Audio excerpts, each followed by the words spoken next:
نحمده ونصلی علی رسول الکریم اما بعد۔ میرے دوستو، حدیث شریف میں آتا ہے، من تذکر خطایا ہو، جو کوئی اپنے گناہوں کو یاد کرے، وہ بکا عینا ہو، اور آنکھ سے آنسو بہائے، رضی منہ الالہ، اس سے اس کا معبود راضی ہو جاتا ہے۔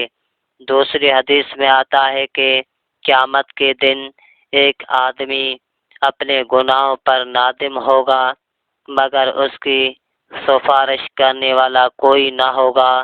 پھر اس آدمی کی پلکوں کا ایک بال، فتشہد تلک الشعر، پلکوں کا وہ بال اس بندے کے لیے گواہی دے گا، انہ قد بقا فی الدنیا من خوف ربہ، اے اللہ، یہ بندہ دنیا میں آپ کے خوف کی وجہ سے رویا تھا۔